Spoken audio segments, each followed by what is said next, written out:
Greetings. This is the second the second video for lecture 13 on the general letters and Revelation. I guess I didn't say it, but the reason that these letters are called the general letters is because most of them were written to a broader, more general audience than, say, Paul's letters.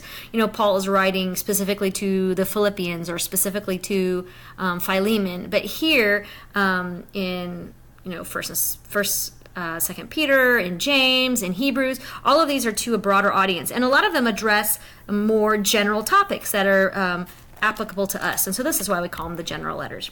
But we just finished talking about James, and you did your reflective exercise on James, and now we're going to look at First and Second Peter.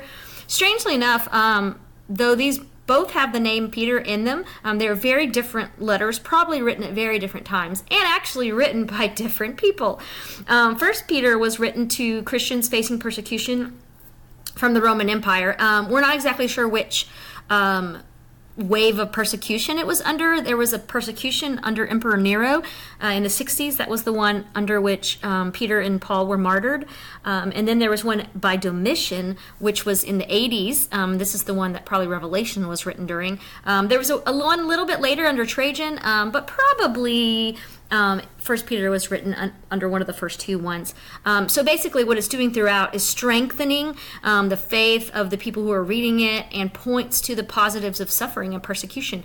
In First Peter, if Peter is the writer, and he probably is, he just has an amanuensis or a scribe that writes it for him. So he writes the letter for Peter. Because Peter's not an educated man, he was a fisherman. But he is writing really about how Christians should have a very strong identity in who they are as a priestly nation, as a people belonging to God. He uses a lot of metaphors to talk about the church as a group of people who should unite. And so that's really helpful to people who are experiencing persecution. When you think about today, Christians around the world are experiencing persecution for their faith in various places in the world. And what happens is they actually do become stronger in their faith, and they also become stronger as a unit. Maybe sometimes their churches are forced to go underground or have secret meetings or whatever it might be. But persecution does result in the unity of Christians if they will just recognize what they have in common with other believers. Second Peter is different, and it was, most scholars believe it was written by someone other than Peter, so we'll call this pseudonymously under a different name. And the main problem here is that Jesus has not come back yet, so the parousia has not happened, and people are questioning, why hasn't Jesus come back yet?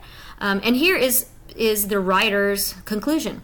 With the Lord, one day is like 1,000 years, and 1,000 years are like a day. The Lord is not slow about his promise, as some think of slowness, but is patient with you, not wanting any to perish, but all to come to repentance.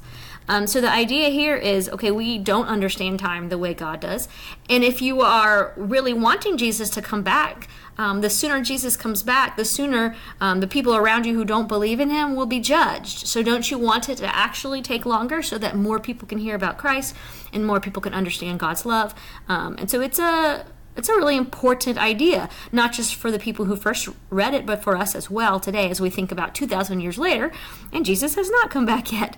But the gospel continues to spread around the world. So let's move on to the letters. We call them the Johannine letters, or 1st, 2nd, and 3rd John, and we're going to watch a video on this one. The video covers all three of the letters, and it's, again, a Bible Project video. Hopefully it won't be too loud. The letters of 1st, 2nd, and 3rd John. 1st John is actually anonymous, but 2nd and 3rd John are written by someone who's called the Elder. Now, the language and style of all three of these works are identical to each other and to John's Gospel. And so most people think that all of them come from the disciple that Jesus loved. Now, that could be John the son of Zebedee, one of the 12 apostles, or it could be another John among Jesus' earliest disciples known as John the Elder. Whichever John it was, he's now in his old age, and he's overseeing a network of house church communities that are likely around the city of ancient Ephesus. Now, from clues within the Gospel and from these letters, it seems that these communities were made up mostly of Jewish followers of Jesus, and that they had recently gone through a crisis that motivated John to write these letters. He mentions that a group of people have broken off from these churches churches, these people no longer acknowledge Jesus as Israel's Messiah or as the Son of God. And they're stirring up hostility among those who stayed faithful to the churches. In fact, 2nd and 3rd John clearly address this conflict. 2nd John is a warning to a specific house church. There are people who deny Jesus. John calls them deceivers. And they're probably going to come looking for validation or support, and this church community is not to offer any. 3rd John is actually written to a member of one of these house churches, a man named Gaius. And the elder asks him to welcome legitimate missionaries who are going to arrive soon. He has to tell him to do this because the leader of that church community, Diotrephes, is acting like a jerk, and he's rejecting anybody associated with John the elder. And so these letters give us a window into the tension and conflict that John faced in these churches. And 1st John was written as a response to all of this as a form of damage control. The elder assures those who still believe in the Messiah, Jesus, that God is with them as they adhere to the truth. And so all of this helps us understand the uniqueness of 1st John, which is actually not a letter at all. It reads more like a poetic sermon sent to these churches. John says that he's not communicating new information. In fact, almost all of the key ideas and words in 1st John come right out of Jesus' teachings in the Gospel of John. And so John's goal is to remind them and persuade these Christians to stay true to what they already say they believe. The poetic quality of John's sermon is really cool. He doesn't develop his ideas in a linear or logical way. Rather, he uses a well-known technique of ancient rhetoric called amplification. So John has just a few core ideas he wants to communicate about life and truth and love. And he's going to cycle around these ideas repeatedly, each time offering a little bit different of an angle or emphasis. He uses a lot of hyperbole, he uses very stark contrasts with simple images of light and dark and love and hate and good and evil. But don't let the simplicity of 1 John fool you. This work is deeply profound. There's a clear introduction to 1 John and then a clear conclusion. And the flowing cycles of the sermon in between these two don't follow any kind of rigid literary design. But there do seem to be two larger sections. Each one is marked off by the introductory phrase, "This is the message." And then each is followed by a repetition of images about how God is first light, and then how God is love. And all of the ideas in these two parts flow out of and cycle back into these two core ideas. So the introduction is very similar to the prologue of the Gospel of John. It has echoes of Genesis chapter 1 and Proverbs chapter 8. John speaks of the word of life that was with God in the beginning. For John, the word God refers to both the Father and the Son, who came to bring life into the world. And so those who saw and heard and touched the Son are called we. John's referring to himself and the apostles who were eyewitnesses of Jesus. And so now we have a message for you, the next generation of Jesus' followers. So when the apostles share the word of life with others, these others are also brought into fellowship with the Father and the Son through the apostles. The word fellowship here is koinonia in Greek. It means a participation or sharing. When people hear the message about Jesus through the apostles, that message brings them into a real relationship with Jesus himself and into a real participation in God's own love and life. And so this flows right into the first main section. This is the message. God is light. This is the message of the apostles, that the God revealed in Jesus is light. And so, if people want to participate in God's own life through Jesus, they need to keep walking in the light, which is a really cool image, but what does it mean? It means, for John, to keep Jesus' commands. And that's hard, so when you fail, Jesus' atoning death will cover for your sins. And then once again, you're called to get up and obey Jesus' teachings. But which one of his teachings? John reminds the churches of Jesus' old/new command given to the disciples at the Last Supper, that they love one another as he loved them. Doing this is walking in the light. Now, if God's light is now shining through Jesus, then that means the world's darkness is passing away, which also means that God's children already in this moment have victory over the sin and evil and death that reigns in the world. And so that leads John to challenge the churches, don't love the world, because it's passing away too. He's referring here specifically to pride and sexual corruption. Likely these are problems connected to the conflict that was happening in the churches. And so this leads John to warn the churches about these people who have left the communities and who deny Jesus as the Messiah. John calls them the anti-messiahs and deceivers, but he's confident that those who still know the truth about Jesus are in fact the true children of God, and they are loved by the Father. And they show that they're part of God's family when they do righteousness and when they love one another, unlike the deceivers who are generating anger and strife and division. And so this transitions into the second main section of the sermon. This is the message of the apostles, John says, that God is love. And so God's children should love one another and avoid hatred.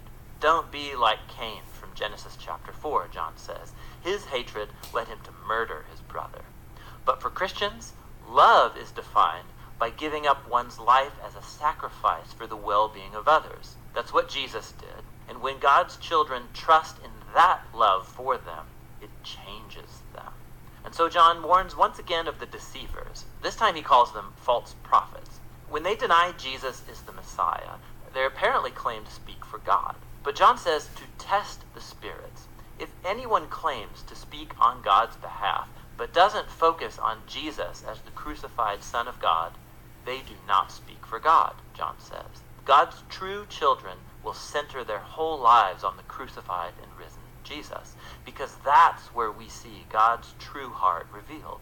We see on the cross that God is a being of total self-giving love, and that love is what compels Jesus' followers to love others in the same way. And when people meet this God of love, it does away with fear and angst forever, which is part of what John means by having victory over the world. When you realize that God so loves you, that he is crazy about you despite your deepest flaws and failures, that love becomes the thing that grounds your entire life. This love is what comes through trusting in the crucified Jesus.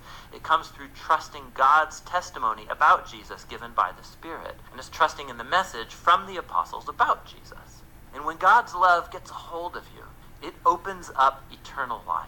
It's a life permeated with God's own presence and life and love, and it begins now carrying on into eternity. And so this leads John to the climactic conclusion of his sermon. He says, "We know the Son of God has come, and so we can know the one who is true, and we are in the one who is true, in his Son, Jesus the Messiah. This is the true God and eternal life."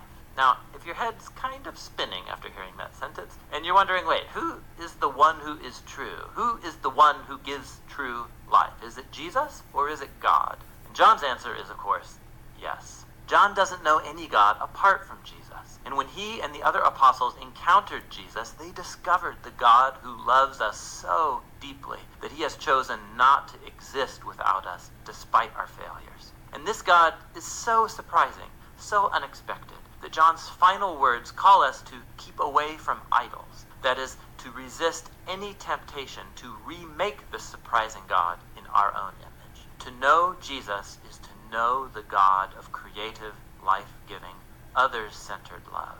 This, John says, is the one true God. And that's what the letters of John are all about. The letters of John are really great to read, especially for new believers, but really for anyone. They have some beautiful and practical ideas that expand upon what the Gospel of John talks about. I wish we had been able to talk more about the Gospel of John. Let's see. So we learned a lot from that video, and so the only thing I need to highlight really here is that some people believe that the false teaching that is being addressed in the Johannine letters is Gnosticism, which is a belief that is a sort of philosophy about life and also religion that really leads people away from the truth about Jesus, but it seems to be getting mixed in with Christianity around this time period, maybe even later than this. And so it's a possibility that Gnosticism is behind this, but we just don't know for sure. The last one on this slide is Jude, and I wanted to just say one thing about Jude. Jude is a letter that is written to a group of people who seem to be being too free in the way that they lived, so he's denouncing libertinism and saying, no, you need to focus on living your life for God. And we're going to stop there and be back in just a bit.